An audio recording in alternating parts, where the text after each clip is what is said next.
How aircraft carriers feed 17,000 hungry U.S. Navy sailors every day. On board an aircraft carrier, there might be more than 5,000 sailors at any given time. More than 17,000 meals are required to be cooked every day on an aircraft carrier so that all of the sailors may be fed. It looks like a culinary marvel that over 100 cooks are working on board, but is this the case? If it is, how are the meals made for such a big number of sailors? There is a large quantity of freshly prepared food on board the ship as it initially begins its mission. Food that has been frozen or canned could be used after a certain number of weeks have passed and the fresh food supply has continued to decrease in quantity. However, this does not imply that the sailors will be deprived of any fresh food in any way. The crew is performing what is known as an underway replenishment on the ship. The aircraft carrier receives a large quantity of freshly prepared meals from the replenishment ship, which is located nearby.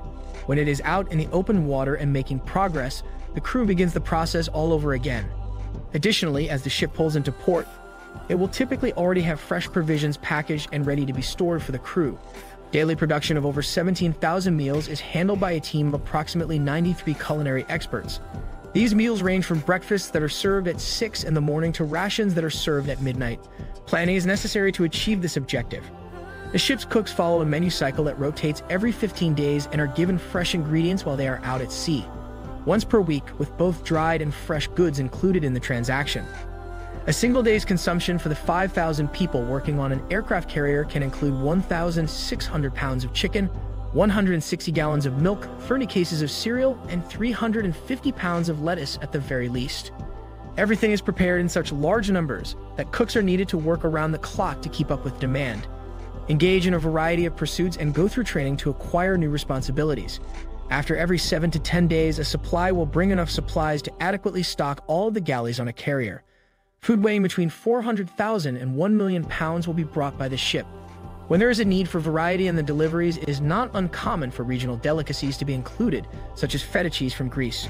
This is because regional foods tend to have a wider variety of flavors and textures. The meals that the Navy will provide its troops over the next 15 days are planned. They include meals that are intended to boost the mood of the sailors, such as Taco Tuesday and Mongolian Grill. Even though they are thousands of miles away from their homes, they make it a point to ensure that each meal is served to a high degree, so that the sailors may still enjoy a meal that satisfies them. The level of success that a culinary specialist enjoys in their line of employment has a direct bearing. When a sailor is assigned to a position at sea and their birthday falls within a specific calendar month, the morale of the ship's crew as well as the quality of life they experience on board is positively affected. They are treated to a festive supper that includes a prime rib or lobster as the main course, along with a tablecloth, wine glasses, and relaxing background music. Let's discuss how these culinary experts can produce such a large amount of food each day.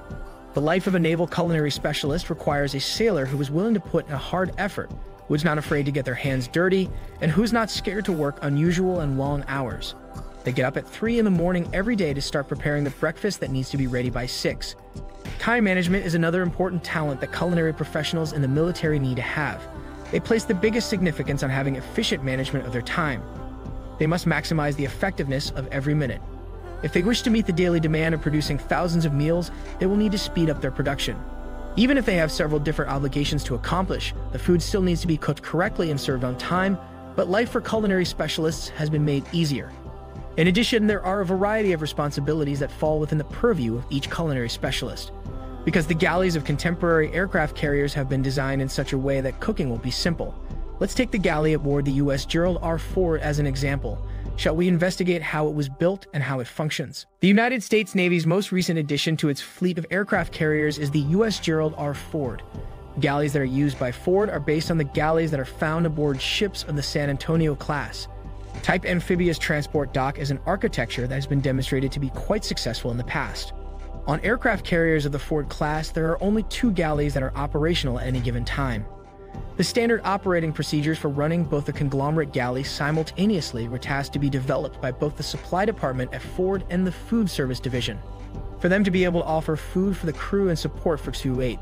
The crew chiefs and officers have their meals from one of 3 sides that are adjacent to one another, because the meal components come from the same source and are being prepared by the same cooks in a central kitchen that is located in the back of the aircraft. Serving many food lines from a single galley not only assures that the meal will be similar across the ship, but also discourages the production of individual meals for the different messes. while simultaneously enhancing the overall quality of the meals that are served on the cruise. Both of the ship's kitchens are laid out along the center line of the vessel, and they are serviced by pallet-capable elevators that are positioned above cold, dry, and frozen storage spaces that are palletized. Because this vertical integration contains storerooms located beneath the galley, the food service cargo team can readily break out freeze, chill, and dry goods with a relatively small workforce. This allows for greater flexibility and efficiency. Not only does vertical integration substantially reduce the need for large working teams consisting of 50 to 100 employees to support cargo movements, but it also makes it feasible for the food service division to function without interfering with the ship's regular operations. This is because vertical integration allows for more seamless communication between departments.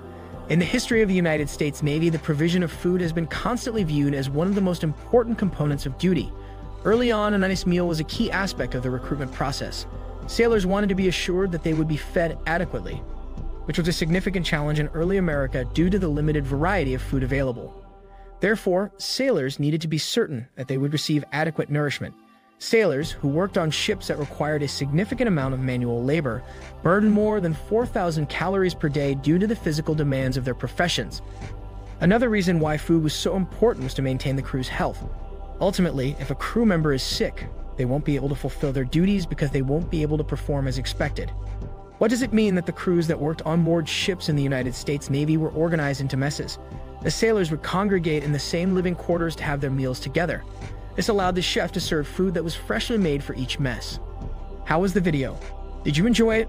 Post your feedback in our comment section below and subscribe to our YouTube channel for more updates.